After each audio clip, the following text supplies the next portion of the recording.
Assalamualaikum, selamat sejahtera. Anda bersama saya Nabilah, Khaleeda, dan ini Niaga Awani. Seperti biasa pada jam ini, tumpuan masih lagi terarah kepada Sidang Kemuncak ASEAN ke-47 di Kuala Lumpur yang mencatat sejarah dengan beberapa pencapaian besar termasuk Deklarasi Kuala Lumpur untuk ASEAN 2045, Perjanjian Damai KL antara Thailand dan juga Kemboja, serta kemasukan rasmi Timor Leste sebagai anggota ke-11 ASEAN. Kehadiran pemimpin global seperti Donald Trump yang menyifatkan ASEAN sebagai blok kerjasama paling strategik di dunia turut memperkukuh kedudukan rantau ini di pentas antarabangsa. Dalam sidang ini juga, ASEAN menandatangani 3 kerangka penting, iaitu yang pertama Protokol Kedua-Tiga untuk memperkukuh perdagangan barangan serantau. Kita ada juga DEFA, Perjanjian Ekonomi Digital pertama seumpamanya di dunia, dan juga ACFTA 3.0 yang bersih baharu Perjanjian Perdagangan Bebas ASEAN-China yang kini merangkupi ekonomi hijau dan juga digital yang akan berlaku hari ini sebentar saja lagi, bila-bila masa sahaja. Tapi untuk mengulas sama ada ASEAN kini benar-benar berada di landasan sebagai blok kerjasama ekonomi paling dinamik dan berdaya tahan di dunia. Bersama kami hari ini ialah Jurucakap Pejabat Komunikasi Presiden Indonesia, Dr. Fitra Faisal Haziadi. Doktor, Assalamualaikum, selamat pagi. Kalau Doktor Waalaikumsalam. boleh kongsikan bagaimana Dr. Fitra melihat pencapaian Sidang Kemuncak ASEAN kali ini yang ke-47 ini, sebab kita telah menyaksikan Deklarasi Kuala Lumpur ASEAN 2045 dan juga Kuala Lumpur Peace Accord juga antara Thailand dan Kemboja, dan juga kehadiran pemimpin penting seperti Donald Trump yang sifatkan ASEAN amat penting, dan yang terakhir adalah juga kemasukan Timor Leste sebagai anggota ASEAN yang ke-11. Jadi adakah ASEAN ini sebenarnya menjadi model blok kerjasama ekonomi terbaik dunia pada pendapat Doktor? Iya, betul Nabila. Jadi, sangat produktif sekali pertemuan kemarin menghasilkan beberapa outcomes sekaligus ya. Jadi ada beberapa kesepakatan dan juga kemudian ada member baru ya, Timur Leste yang sudah berjuang semenjak lama. Nah, juga kehadiran beberapa negara-negara besar ke ASEAN sebagai partner ya paling penting untuk, region ASEAN ini juga menunjukkan betapa pentingnya ASEAN sebagai regional hub ya untuk negara-negara besar tersebut. Sebagaimana yang juga kita lihat bahwa negara-negara besar yang memang sedang bertarung secara ekonomi antara US, China, dan juga ada negara-negara lain yang juga menyertainya dalam konteks friendshoring ya, berteman di antara sejawatnya, membuat dua kutub yang berbeda antara Western dan Eastern Hemisphere. Tetapi di sisi yang lain, ASEAN tetap berada di tengah-tengah dan menjadi hub yang paling menarik untuk mereka bahkan untuk bersatu dalam platform yang sama, yaitu ASEAN. Dalam konteks ini ASEAN China, ASEAN Amerika Serikat, ASEAN Jepang menjadi salah satu hal yang bisa menghubungkan antara kekuatan-kekuatan besar tersebut, the great power. Sehingga ASEAN dalam konteks ini tetap menjalankan regional ASEAN sebagai soft and open regionalism, tidak seperti Uni Eropa misalnya yang sangat terbatas, tetapi ASEAN memiliki kelebihan dalam konteks soft and open regionalism tersebut, yang kita sebut sebagai the ASEAN Way ya. Kita sangat bisa terhubung dengan negara-negara besar tersebut, dan di sisi yang lain kita juga memperbaiki kondisi internal dengan memperbaiki komitmen, memperbaharui komitmen untuk menjadi lebih signifikan, sebagaimana kita sudah melalui masyarakat ekonomi ASEAN yang dicanangkan seharusnya dari tahun 2015 ya, dan ini harusnya menjadi lebih expediting the process untuk lebih terintegrasi di antara sesama negara-negara ASEAN ya. Begitu juga kemarin juga kita sudah melihat bagaimana ASEAN akan menghubungkan antara negara-negara ASEAN sendiri dalam konteks digital economy, Digital Economic Framework Agreement, yang mana harapannya sampai tahun 2030 nanti akan ada setidak-tidaknya 2 triliun US dollar yang dalam konteks global merchandise value yang beredar di antara negara-negara ASEAN, dan ini sangat menunjukkan betapa ASEAN juga menjadi center pertumbuhan global dalam konteks pertumbuhan digital ekonomi juga. Nah, tetapi yang juga menjadi paling penting adalah ASEAN tidak bisa bergerak sendirian. Karena sebagaimana kalau kita lihat perjalanan ASEAN semenjak tahun 1967 misalnya, dalam konteks intra-regional trade share ASEAN itu masih sangat terbatas ya, sekitar 25%. Padahal di tahun 2011 Surin Pitsuwan pada saat itu sebagai Secretary General ASEAN sudah mentargetkan tahun 2015 mencapai 30% minimal untuk intra-regional trade share. Tetapi target yang sangat modest sekalipun itu belum bisa kita capai. Dan oleh karenanya kita juga butuh penyelarasan dalam konteks beyond ASEAN, go beyond ASEAN. Dan dalam hal ini penyatuan negara-negara besar dalam hub ASEAN tidak hanya dibutuhkan oleh negara-negara besar tersebut untuk menjadi stay relevant dan membuat pertumbuhan ekonomi tetap berkelanjutan, tetapi ASEAN juga membutuhkan mereka dalam Mhm. konteks trade and investment sehingga ASEAN juga bisa melaju lebih cepat gitu, Nabila. Mhm. Jadi kita boleh rangkumkan setakat ini hari terakhir sidang kemuncak ASEAN ke-47 banyak perjanjian ataupun rundingan yang berjaya dilakukan antara negara-negara yang terlibat. Jadi saya nak sentuh juga antara berkenaan dengan perjanjian perdagangan bebas ASEAN China ataupun ACFTA 3.0 yang akan ditandatangani pada hari ini juga dalam masa lebih kurang beberapa minit sahaja lagi. Tapi kalau kita nak sentuh kalau ACFTA 3.0 kini merangkumi ekonomi hijau dan juga digital, jadi pada pendapat Dr. Fitra, bagaimana ASEAN boleh sebenarnya memastikan manfaat perdagangan dengan China ini diagihkan secara adil pada semua negara anggota termasuk juga yang berpendapatan rendah, Doktor? Iya, betul sekali bahwa Hmm. sebenarnya kalau kita melihat pelaksanaan ASEAN China FTA itu banyak sekali constraint-nya ya, dan oleh karenanya kemarin beberapa tahun yang lalu saya juga sempat terlibat dalam satu penelitian yang di-assign oleh ASEAN Sekretariat untuk mengevaluasi keberadaan dari ASEAN China FTA dan banyak sekali klausul-klausul yang sebenarnya tidak menguntungkan dan tidak inklusif. Dan oleh karenanya dengan adanya pembaruan dari sisi ASEAN China FTA dan juga memasukkan sektor-sektor ekonomi terkini dalam konteks economic sustainability ya green economy dan juga dalam konteks digital economy, ini harapannya dapat membuat pertumbuhan dari sisi ASEAN itu lebih inklusif ya dengan juga merangkul China. Dan dalam hal ini mudah-mudahan ya no one left behind ya dalam konteks ASEAN inclusivity dan ASEAN centrality ini membuat ASEAN seharusnya dengan memperbarui komitmennya dengan ASEAN China FTA ini menjadi Mhm. lebih inklusif untuk semua Mhm. member countries ya dan terlebih lagi Timur Leste di sini menjadi anggota baru dan harapannya bahwa no one left behind ya. Selama ini juga konsiderasi terbesar bagaimana Timur Leste itu sepertinya agak sulit untuk masuk ke ASEAN karena banyak member countries juga yang melihat bahwa ketika Timur Leste masuk akan mendrag down regional growth di ASEAN. Tetapi di sisi yang lain, saya melihat dengan adanya anggota baru ini, ya pada akhirnya di whole new avenue ya ada uncharted territory yang juga akan kita bisa capai. Dan oleh karenanya keberadaan Timor Leste di sini bukannya sebagai constraint, tetapi juga sebagai penguat regional dan ASEAN bisa melaju lebih inklusif dan juga lebih cepat, Nabila. Mhm.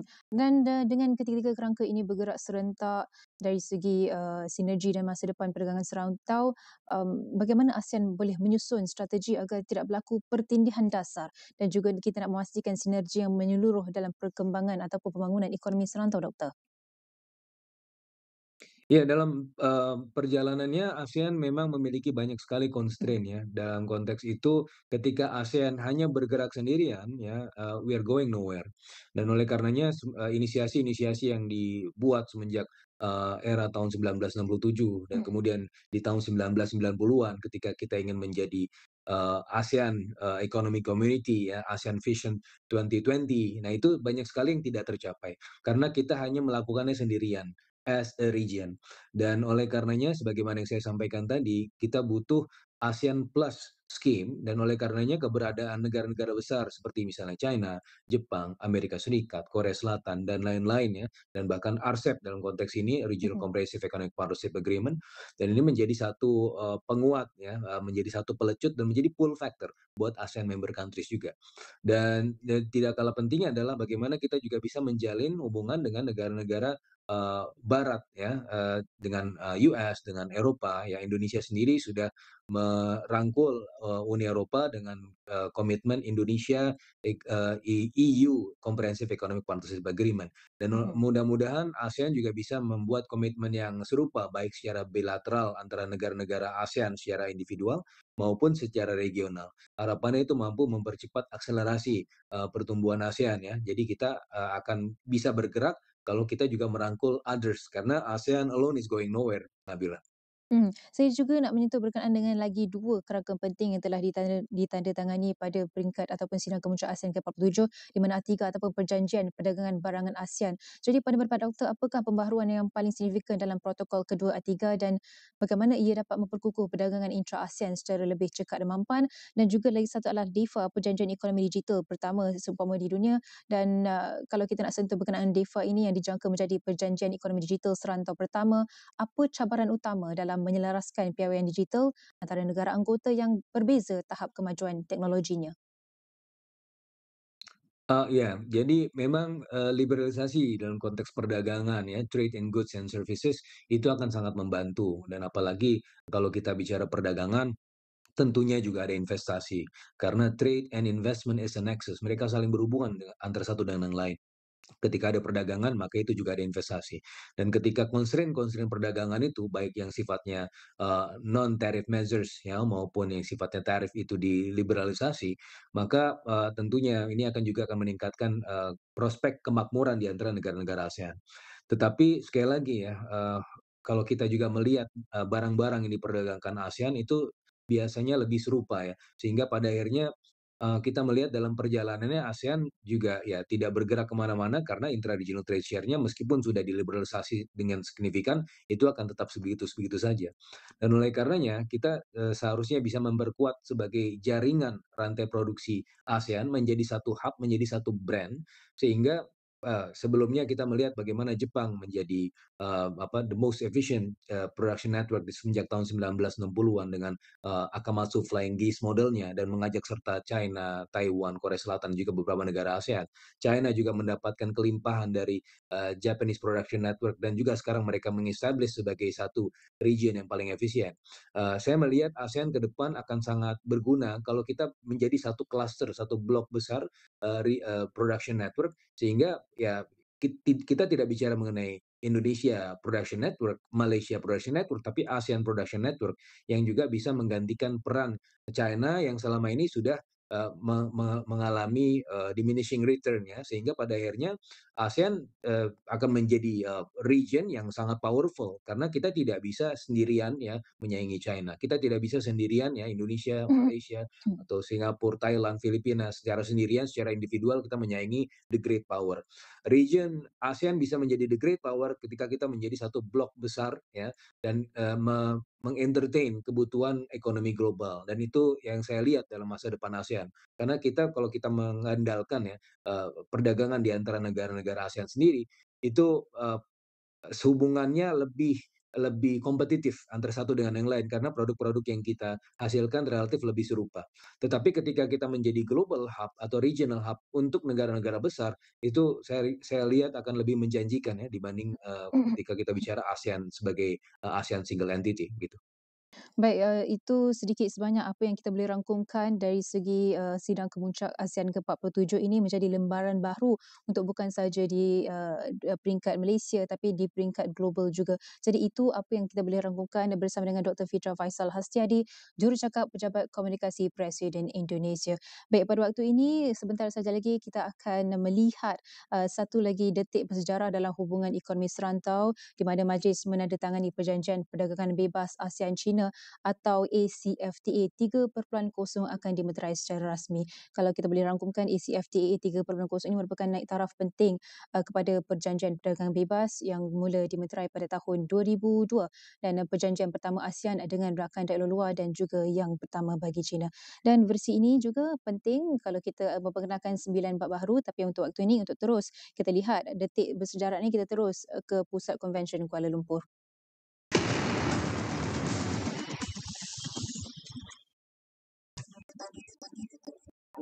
To take their seats on stage, please.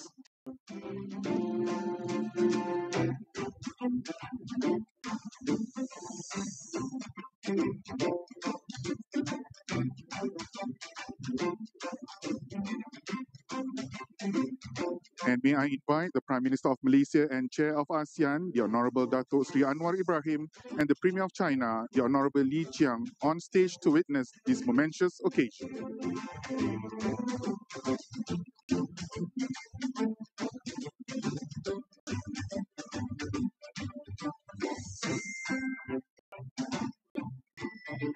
Your Excellency Ministers, you may sign the document.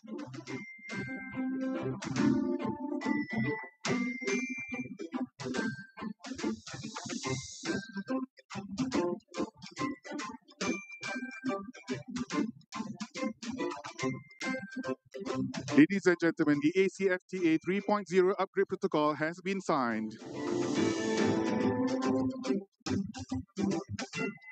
We will now proceed with the photo-taking session, and may I invite the EM Chair and the Minister of Commerce of China to stand and show the signed document to the audience and media.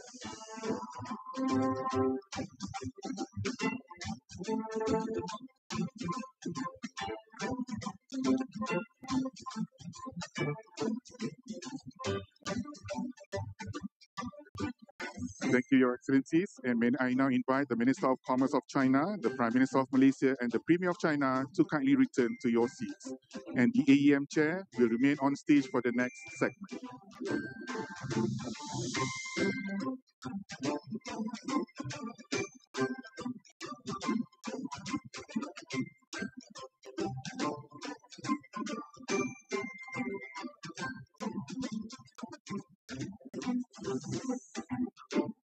Ladies and gentlemen, we will now proceed with the handover of the signed ACFTA 3.0 upgrade protocol to the Secretary General of ASEAN, His Excellency Dr. Kao Kim Horn. May I invite the Secretary General of ASEAN to the stage to receive the document.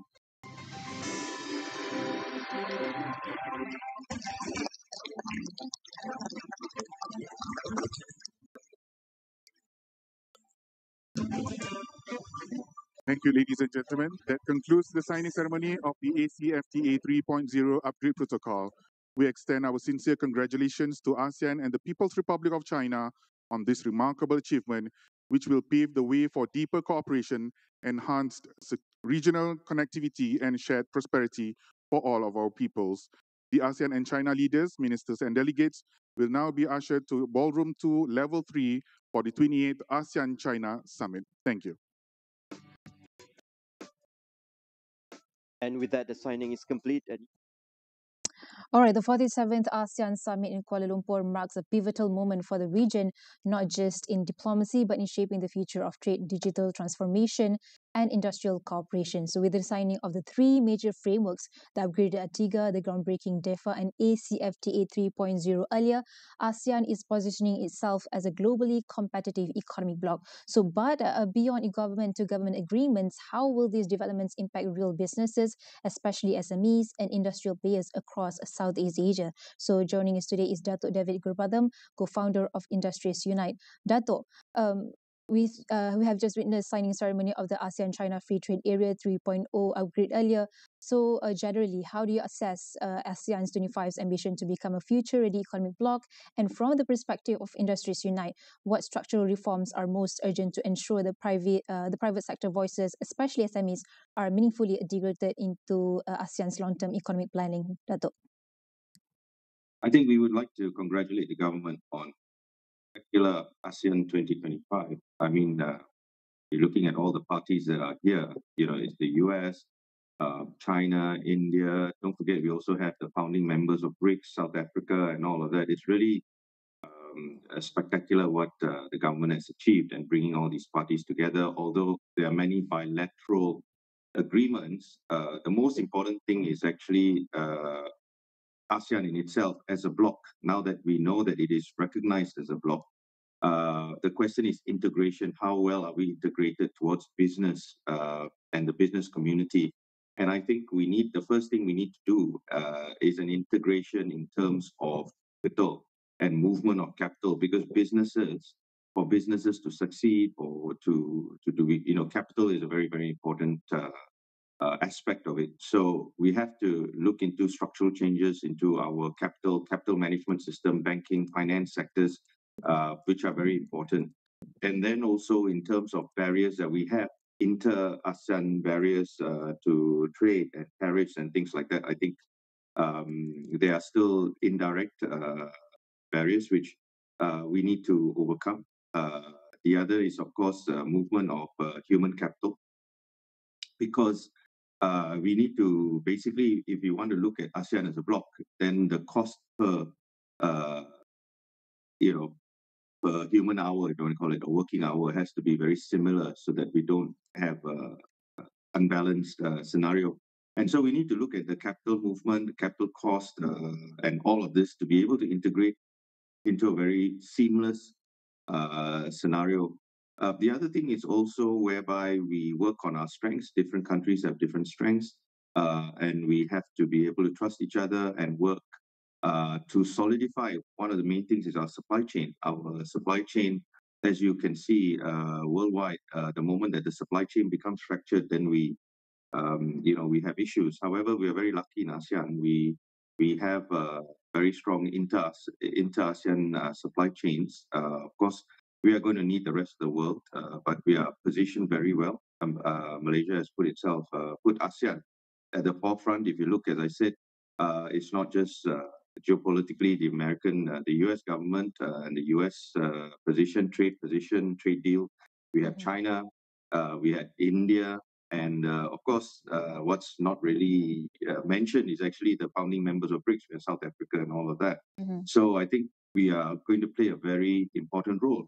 Apart from that, also because of the fact that there are geopolitical tensions, for example, between China and the US and India, and so on and so forth, I think Malaysia benefits by being this middle ground for capital and for business.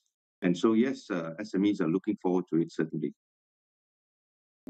Let's look at the Nabilah. trade agreements and also the real impact, Dato. With all these new frameworks, ATIGA's second protocol and DEFA nearing finalization, and ACFTA 3.0 signed, how can ASEAN ensure these frameworks translate into tangible benefits for businesses on ground rather than remaining high-level diplomatic wins? But Dato, we have to wait for a while because we want to look at the event that's going on right now at Kuala Lumpur Convention Centre, where we see that kita akan menyaksikan sesi plenary penuh bersejarah di mana para pemimpin akan menyampaikan kenyataan dasar dan juga meletakkan hala tuju kerjasama antara ASEAN dan China untuk tahun-tahun mendatang. Jadi terus bersama dengan kami dari liputan langsung dari Kuala Lumpur.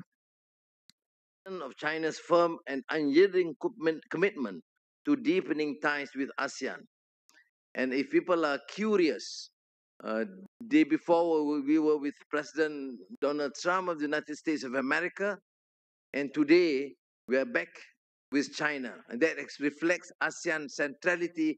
And I commend and congratulate my colleagues ASEAN for the wisdom to maintain centrality and maintain friendly relations with all our countries. This is what we consider a steady engagement that fosters trust, that enables us to work through challenges together. There are 11 of us, Premier Lee Chang, now with Timor-Leste as a new member.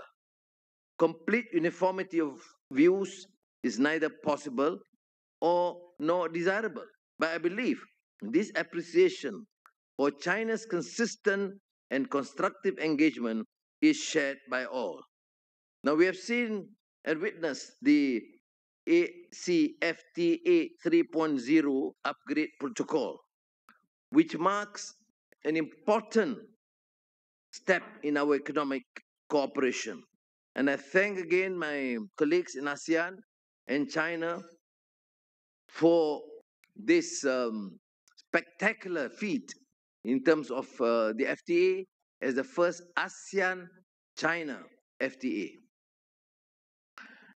So again, thank you, Premier Lee Chiang, the Premier of the People's Republic of China, for joining us. And I share the sentiments of all our colleagues in ASEAN. And I now have the pleasure of inviting you to deliver your opening remarks. 尊敬的安瓦尔总理，尊敬的东盟各国领导人，各位同事，很高兴同大家在吉隆坡相聚。感谢安瓦尔总理和马来西亚政府周到的安排。今年是世界反法西斯战争胜利80周年。9月份，中国举行了一系列隆重的纪念活动，东盟很多国家领导人应邀出席，共同缅怀那一段艰苦卓绝、可歌可泣的峥嵘岁月。在那场战争中，中国与东盟国家不畏强暴，奋起抗争，相互支持，并肩战斗，最终赢得独立和解放。随后的几十年，我们又一道共同发展，以相互启迪、通力合作，实现了经济快速增长，以手腕相助、和衷共济，度过了金融危机、海啸、新冠疫情等重大难关。正如今年4月份习近平主席出访东南亚时所讲的，团结就是力量，合作才能共赢。中国和东盟国家作为相近、相通、相亲、相依的好邻居、好兄弟，只要我们团结自强，就能迸发出惊人的巨大能量，没有什么困难战胜不了的。我们很高兴地看到，过去1年，中国与东盟国家共同发展取得新成绩，双方的各领域合作蓬勃开展，贸易规模稳步提升。东盟签证推动了人文交流更加热络。我们刚刚共同见证签署了中国东盟自贸区3.0版的升级议定书，经贸合作扩容提质迎来新的契机。同时，我们也看到当前国际形势出现了不少新的变化，单边主义、保护主义严重冲击国际经贸秩序，外部势力对本地区的干扰上升，不少国家被无理加征高额关税，我们的发展面临更大的风险和挑战。面对强权政治、经济霸凌、不团结、搞对立，不仅得不到任何好处，还会被外部势力分而治之。越是形势严峻，我们越应当更加坚定地团结自强，在相互依重、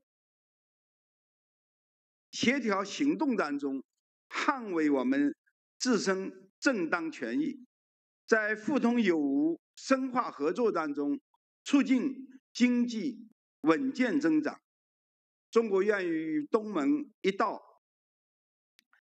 凝聚更大的合力，排除外部干扰，携手抵御风险挑战，开创我们共同的美好前景。我先说这些，谢谢大家。谢谢 Premier Li Qiang, and we will of course have the opportunity to get the response and comments from leaders. But for now, I must thank you, the media, and please have your coffee and proper breakfast outside. Thank you. 谢谢. Terima kasih. Your Majesty, Excellencies, the deliberations will center around 2. All right, that was the 28th ASEAN-China Summit that happened at Convention Center in Kuala Lumpur, a platform to strengthen economic ties between ASEAN and also China, where regional cooperation and also member states on China is involved. So to continue from where we left off earlier, Dato', we want to see how the trade agreements could actually impact on the real world with all these new frameworks, ATIGA's second protocol, and DEFA nearing finalization, and ACFTA 3.0 signed. How can ASEAN actually ensure these frameworks translate into tangible benefits for businesses on the ground rather than remaining high-level diplomatic wins? Well, I think in terms of these agreements, what will happen, I think in the near future, we will see adoption of these principles into policy. And that's why it's important that its policy is streamlined across ASEAN. And once these policies are streamlined into ASEAN, they need to be integrated into our current financial budgeting and planning, for example, over the next 5 years and the next 10 years. And that's very important because after that, then it translates down to be executed via various legislation, whether it's taxation or legislation that's going to support that. But quite apart from that, there's also, I think, a big need, other than just policy and translating some of these things downstream. We still need to lift up our basic infrastructure for SMEs and other businesses to be able to get the full potential of this deal.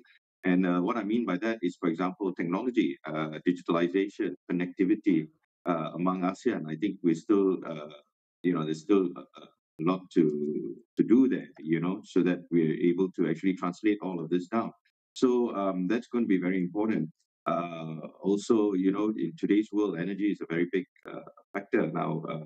Different, for these, other than what I spoke about in terms of capital, the digital infrastructure, and also the physical infrastructure needs to be there.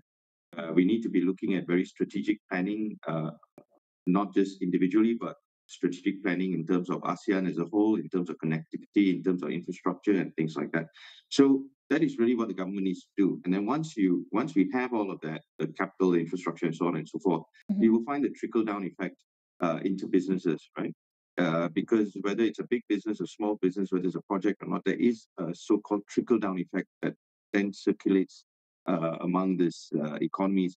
But also there must be some level of coordination in ASEAN so that there is no inter-ASEAN strategy lapses, right? So that's why it's very good to see ASEAN having these agreements as a collective bloc as opposed to individual agreements or individual FTAs, because these individual FTAs can sort of throw the economic balance out of sync, tariffs, things like that. Because when you're ASEAN and you're an SME and you're relying on that supply chain coming through, any even a minor change can be very disruptive to the overall business, long-term orders and things like that.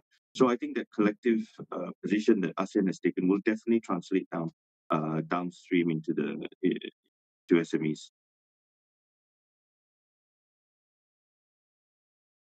Nabilah? Growth. So in the context of ASEAN, what specific regulatory bottlenecks that do you believe must be addressed to unlock cross-border SME expansion, also investment?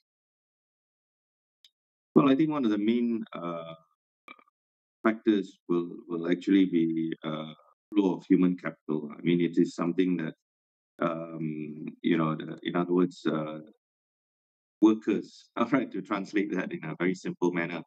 I think, labor is going to be a very important factor if we're going to bring this ASEAN up as a group. I mean, if you look at Europe, their policies in the early years, 20 years ago, 30 years ago, when it came to labor, helped the economy go up.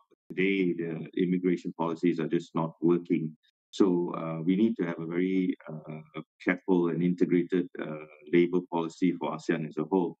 Of course, the other is also we need to be able to get all the other countries. Not every country is in a similar situation when it comes to financial instruments, inflow of capital controls, regulations, and things like that.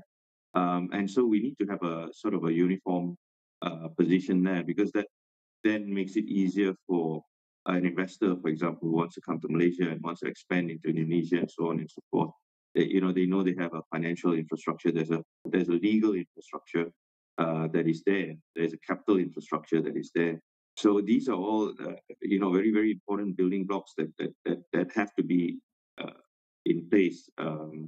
And I hope that with these policy now consideration and ASEAN being more and more integrated, which we need to do, we're going to be able to achieve that. And when that happens, you will find SMEs booming. Now, listen, Nabilah, our economy is based 70%, our GDP is based 70% on SMEs. So you can imagine the impact that these agreements are going to have on the economy and on these SMEs. So, it's very positive. All right, that was Datuk David Gurupathan, the co-founder of Industries Unite. And with that, we hope ASEAN 25 continues to shape the region's trajectory, delivering on its promise on inclusive growth and redefining the future of regional business. And for now, we have a lot more ASEAN updates after this, but we have to go for a short break. We'll be right back.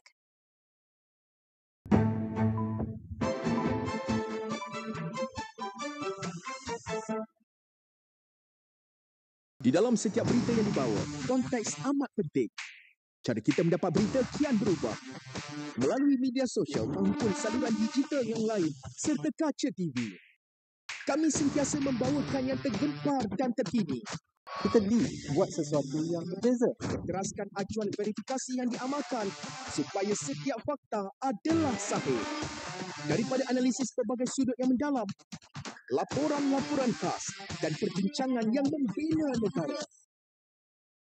Inklusif, suara rakyat kami ajukan. Keseimbangan persepsi kami pastikan. Kerana setiap cerita mempunyai impak yang tersendiri dan perlu dibawa dengan penelitian yang terperinci. Pastikan Astro AWANI menjadi pilihan anda tidak kira di mana sahaja anda berada. Saluran berita paling dipercayai di Malaysia. Ini padang kita. Di sini harapan diuji. Satu percubaan beras. Dan semangat juang kekal membara. Mereka bangkit mencabar dan teguh mempertahankan maruah. Ini padang kita. Liga Super secara langsung di Astro Arena Bola dan Astro Go. Uniform Tentera Darat Malaysia TADM bagi peserta program latihan khidmat negara tidak seharusnya menjadi isu hangat. Jenayah penipuan pelaburan mencatatkan jumlah kerugian tertinggi pada tahun ini setakat 2 Februari lalu. Kementerian Pendidikan memandang serius isu peningkatan trend penggunaan rokok elektronik. Lembaga Lebuh Raya Malaysia LLM memperluaskan larangan kenderaan berat memasuki lebuh raya pada waktu puncak di beberapa jajaran terpilih di sekitar Lembah Kelam.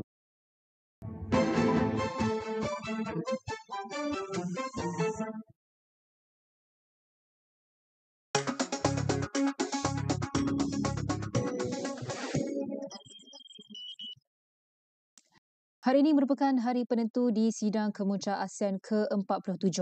Keputusan besar bakal dimuktamadkan dan Kuala Lumpur sekali lagi menjadi tumpuan rantau serta dunia. Beberapa majlis dan sidang penting dijadualkan berlangsung, tetapi yang lebih menarik kita menantikan pengumuman-pengumuman yang boleh membentuk semula landscape kerjasama ASEAN dan rakan globalnya. Dan apakah tanda aras baharu yang akan meninggalkan jejak dari Kuala Lumpur? Kita terus ke Pusat Konvensyen Kuala Lumpur bersama Nina Rozman dengan perkembangan terkini.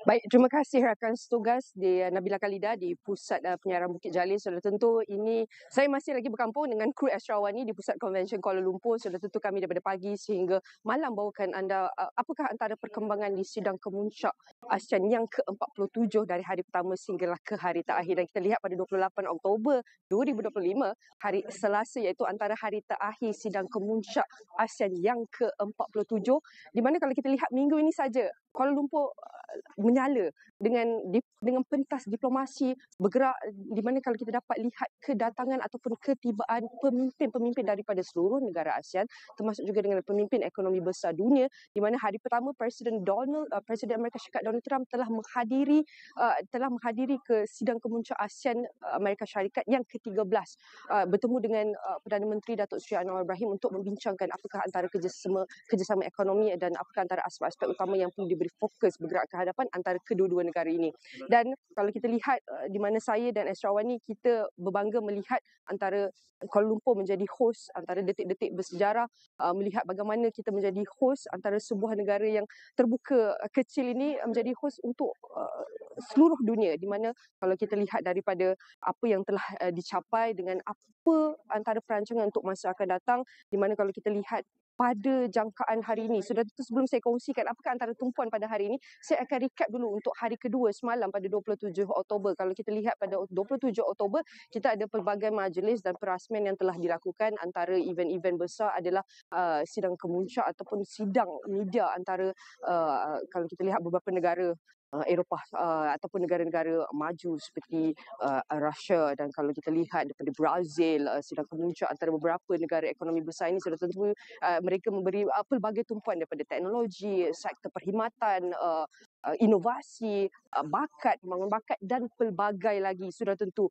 Dan kalau kita nak lihat Malam semalam juga antara gala iaitu malam gala dinner telah di-host oleh Perdana Menteri dan juga isterinya Datuk Sri Wan Azizah, di mana kalau kita lihat mereka menyambut kesemua tetamu ASEAN pada malam gala dinner semalam untuk meraihkan satu kerjasama, untuk meraihkan peluang yang telah wujud sehingga kini, dan apakah antara kita meraihkan kepelbagaian budaya antara negara-negara ASEAN dan negara-negara ekonomi besar yang lain ini sudah tentu. Dan untuk saya kongsikan, itu adalah recap untuk hari kedua, dan untuk hari recap untuk hari ketiga pada kali ini di mana saya berada di Pusat Konvensyen Kuala Lumpur, kita pada ketika ini sedang berlangsung je naik taraf ASEAN China Free Trade Area 3.0, dan kita lihat sedang berlangsungnya opening remarks oleh Perdana Menteri, sudah berlangsung oleh Perdana Menteri, dan beberapa ucap tama oleh pemimpin-pemimpin negara lain termasuk dengan China. Dan kalau kita lihat antara langkah ataupun adjektif China Trade 3.0 ditandatangani adalah untuk memastikan langkah ini membuka pasaran yang lebih luas, tarik pelaburan yang lebih baik, dan menjadikan ASEAN sebahagian besar rakan dagangan dengan antara ekonomi terbesar dunia melalui kerjasama yang lebih adil, eksklusif dan strategik. Dan kita lihat bukan saja kerjasama di peringkat ASEAN saja, tetapi kita melihat kerjasama di rentas Pasifik bersama turut diperkukuhkan melalui sidang bersama China, New Zealand dan Australia. Dan kita lihat langkah ini menandakan ASEAN bukan sahaja lagi iaitu penerima perubahan global, tapi mereka adalah peneraju dan juga peneraju masa hadapan. Dan paling penting untuk kita lihat sementara antara ASEAN memainkan peranan untuk kukuhkan peranannya bukan sahaja daripada peringkat serantau di peringkat global dan memastikan mereka adalah peneraju masa depan dalam perdagangan dan keselamatan serantau, tetapi antara hari kemuncak untuk hari terakhir sidang kemuncak ASEAN yang ke-47 di sebelah petang, iaitu jam 3.45 petang lebih kurang, di hadapan seluruh dunia kita akan menyaksikan Malaysia akan menyerahkan kerusi pengurusi ASEAN kepada Filipina yang akan memegang kerusi itu pada tahun 2026. Namun sebelum sidang ini akan melabuh tirainya, kita akan menyaksikan Perdana Menteri Datuk Sri Anwar Ibrahim akan menaik di atas podium dan akan membuat rumusan besar apa yang telah dicapai oleh Malaysia dan ASEAN dan ekonomi-ekonomi dunia blok yang lain sehingga sekarang. Dan paling penting sekali, beliau akan lihat apakah antara langkah masa depan ataupun langkah seterusnya untuk ASEAN. Dan walaupun kita menghampiri penghujung sidang ASEAN ke-47 ini, sudah tentu Malaysia juga akan serahkan kepada Filipina. Kita dapat saksikan antara detik-detik bersejarah itu juga. Tetapi walaupun kita sudah menghampiri penghujung sidang kemuncak ASEAN yang ke-47 ini, tetapi tanggungjawab kita, perjalanan kita baru sahaja bermula. Dan kita lihat bergerak ke hadapan, ini adalah masa hadapan yang akan dibentuk bukan sahaja untuk Malaysia, ASEAN dan di seluruh dunia sudah tentu. Dan Nabilah, ini adalah apa yang boleh saya kongsikan, pergerakan ataupun perjalanan ataupun highlight event-event pada hari ketiga dan hari terakhir sidang ASEAN yang ke-47. Dan saya akan bawakan perkembangan dari semasa ke semasa untuk hari ini. Dan selepas ini kita akan ada buletin AWANI khas dan akan bersama dengan rakan tugas Firdaus Azil yang akan bawakan perkembangan terkini lebih terperinci mengenai naik taraf ASEAN China Free Trade dan bagaimanakah antara rangkuman untuk keseluruhan sidang kemuncak ASEAN ASEAN yang ke-47 ini. Dan saya dan kru Astro AWANI akan masih lagi berkampung di sini, dan setakat ini jam 9.44 pagi, dan kita akan teruskan bawakan anda perkembangan dari semasa ke semasa untuk melihat apakah antara aspek ataupun perkara-perkara yang akan diketengahkan di pentas ASEAN di sidang kemuncak ASEAN yang ke-47 ini. Dan kalau boleh saya rangkumkan sidang kemuncak ASEAN yang ke-47 ini, banyak perkara menarik minggu ini. Pada hari pertama, kita telah meraihkan salah satu anggota secara rasmi, iaitu Timor Leste telah menyertai negara anggota ASEAN. Yang kedua, setengah jam selepas itu, kita menerima ketibaan Presiden Amerika Syarikat Donald Trump, antara ekonomi yang terbesar dunia. Dan kita lihat beliau telah disambut oleh Perdana Menteri di Kompleks Bunga Raya di lapangan terbang dengan beberapa tarian. Dan beliau diiringi oleh Perdana Menteri dan rakan rakas, diiringi oleh petugas-petugas keselamatan, petugas media dari Kompleks Bunga raya Perdana Menteri dan Donald Trump bergerak sehinggalah ke pusat konvensyen Kuala Lumpur untuk meneruskan agenda ASEAN pada hari pertama. Dan kalau kita lihat pada hari kedua bukan sahaja ASEAN Plus 3 iaitu perkembangannya dari antara sidang media antara China, Jepun dan juga China, Jepun dan Korea Selatan, tetapi pada hari kedua ia telah berlakunya RCEP yang kelima, iaitu Malaysia telah menghoskan sidang media RCEP yang pertama sejak mereka telah menandatangani perjanjian itu pada tahun 2020. Dan rakan suka selalu bawa perinciannya di astrawani.com dan di semua platform digital Astrawani. Dan pada hari ketiga ini, antara highlight utama kita akan menyaksikan Perdana Menteri akan menyerahkan kerusi ASEAN kepada Filipina pada jam 3.45 petang, sebentar sahaja lagi. Okey Nabilah, ini sahaja yang dapat saya kongsikan setakat ini. Lebih kurang 10 minit saya punya update untuk kita lihat bagaimanakah perkembangan sidang kemuncak ASEAN ke-47 untuk hari ketiga dan hari terakhir setakat jam 9.50 pagi ini. Dan saya akan terus kembalikan segalanya untuk Nabilah di dalam studio. Baik, terima kasih banyak Nina dan juga rakan setugas, kesemua rakan setugas yang berkampung di Pusat Konvensyen Kuala Lumpur untuk memberikan liputan dan juga perkembangan terkini berkenaan dengan sidang kemuncak ASEAN ke-47 dan juga sidang-sidang ASEAN lain yang berkaitan. Jadi itu adalah sedikit rangkuman berkaitan dengan liputan dan juga pengisian sepanjang 3 hari sidang kemuncak ASEAN ini berlangsung. Namun waktu ini kita berhenti rehat seketika, kembali selepas ini.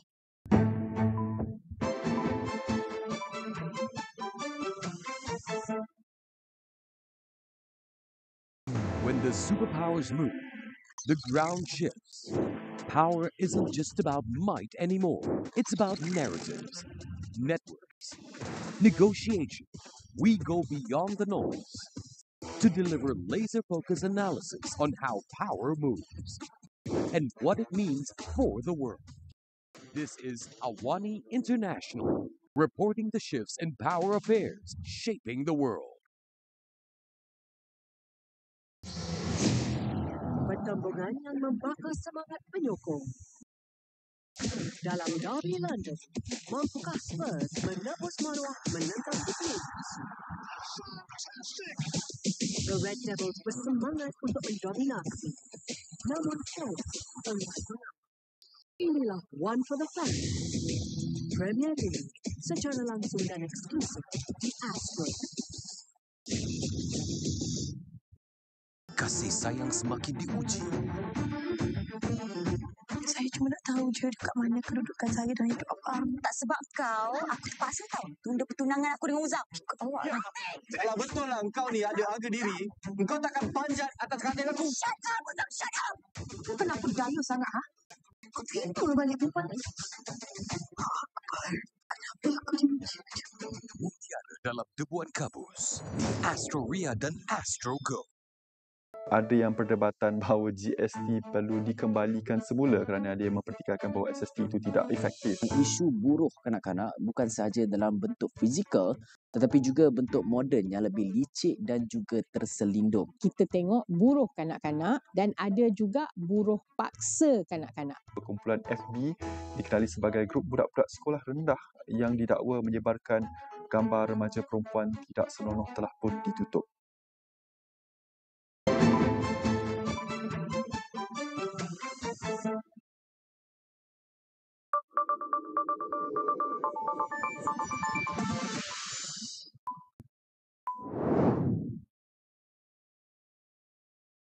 Welcome back to Niagawani, and here's some international updates. Wall Street's main indexes posted record closing highs for the second day in a row on Monday, October 27th, as investors were hopeful about the prospects for a US-China trade deal and looked forward to a week packed with high-profile technology earnings and a widely expected US interest rate cut. According to preliminary data, the S&P 500 gained 82.92 points or 1.23% to end at 6,874.61 points, while the Nasdaq Composite gained 431.22 points or 1.86% to 23,636.09. The Dow Jones Industrial Average rose 333.87 points or 0.71% to 540.99. Today we're coming into a huge week. We have a trifecta of events. We have the Fed on Wednesday with another rate cut. We have Trump-Xi meeting on Thursday in Asia, and we have a third of the S&P 500 reporting earnings this week, with 5 of the Mag 7. But what's really contributing to the positive sentiment in markets today is the positive, commentary from Treasury Secretary Bessent yesterday related to the framework for a really good trade deal on Thursday for Trump and Xi to agree to. So that's really supporting markets today. All right, to wrap up, Asia is powering ahead as the world's fastest growing energy market, but with climate threats and security concerns rising, the region must transform how it fuels its future. This week in Singapore, global and regional leaders are meeting to push cooperation and accelerate the energy transition. Parnashe has a story from Singapore International Energy Week 2025. I'm here at the SANS Expo and Convention Center for the Singapore International Energy Week 2025. Now, this annual event unites policymakers, industry leaders, and innovators from around the world to shape the future of energy. With the team envisioning energy tomorrow, building systems today, the mission is clear: to balance sustainability, security, and affordability as Asia accelerates its energy transition. Now, the summit opens with the Singapore Energy Lecture delivered by Minister Dr. Tan See Leng, outlining Singapore's strategy to strengthen regional integration and build resilience through diversified energy pathways and cross-border power trade. Singapore cannot build this grid alone. We must partner other countries. We have made strong progress with partners from Indonesia, from Malaysia, from Vietnam, from Cambodia, and Australia. And I have Secretary Sharon Garin sitting next to me. Eventually, we hope to include the Philippines as well. So we are working closely with Indonesia to implement the Bilateral Memorandum of Understanding, or MOU, on cross-border electricity trade signed in June this year. With the strong support from both governments, I'm optimistic that the first wave of electricity import projects will reach financial close very soon. And we can see commencements of flow within this decade.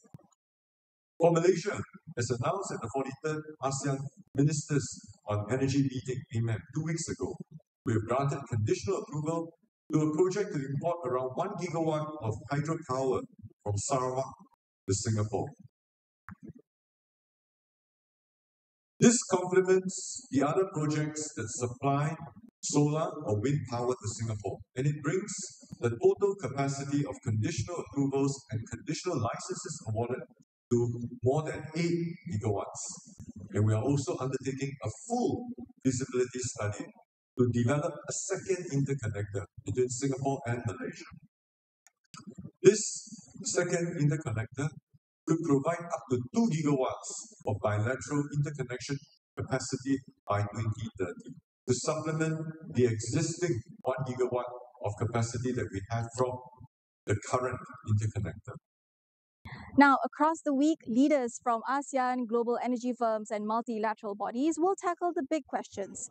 How can Asia secure clean power? How fast can cross-border grids scale, and which technologies, from hydrogen to smart grids and AI, will shape the next decade? Now, to talk about the week ahead is Energy Market Authority Chief Executive Hua Kok Keong, setting the tone for the week. It is a project that will take the next 10, 20, even 30 years to fully materialize a full-blown ASEAN power grid. We have to take it in steps, right? So some of the initial steps has to be to build country-to-country interconnections. So in this regard, between Singapore and Malaysia, for example, we already have a 1 gigawatt interconnector. And this is really useful for both providing mutual support during times of power disruption in either Malaysia or Singapore, as well as to allow for a certain amount of energy trading. And the Laos, Thailand, Malaysia, Singapore Power Integration Project is one example of the kind of energy trading that can happen based on that single interconnector. Hua also lays out Singapore's energy journey, stressing that regional interconnectivity will be critical to securing the region's power future. How do we get from where we are today in many countries, still mainly a fossil fuel-based energy system, to one that is based on clean energy and one that is net zero? In Singapore's case, for example, 95% of our power is generated from natural gas that we import from Malaysia, from Indonesia in the form of pipe gas, and from around the world in the form of liquefied natural gas. So for us, in order to decarbonize, we need to look for many alternative energy supplies. This includes looking at renewable energy such as solar. We can do some of that in Singapore, but there's only so much we can do due to the lack of space. So one key strategy for Singapore's decarbonization is to look at regional interconnectivity, because countries around the region here have plentiful amount of renewable energy resources, be it in terms of solar, wind, or hydropower. So in this light, we are working with companies and countries in this region to develop renewable energy resources in these places, and then bringing them to Singapore via energy interconnections. And due to the archipelagic nature of this part of the world, this had to be via subsea cables. And we have set for ourselves a target of achieving up to 6 gigawatt worth of electricity imports by the time. Right, so that's one objective we have, is to look at regional interconnectivity in order for us to bring power into Singapore. With the region pushing ahead on the ASEAN power grid, he highlights both the opportunities and barriers that still stand in the way of its development. The ASEAN power grid is a project has been talked about for quite a long time, right? Since the late 1990s, so it's about almost 30 years. But in recent years, it's gathered a lot more momentum. Why is that so? First, technologies have improved. The cost of deploying renewable energy is now cheaper than what it was 10, 20, 30 years ago. The ability to build long-distance transmission cables, both over land as well as under the sea, have also improved tremendously.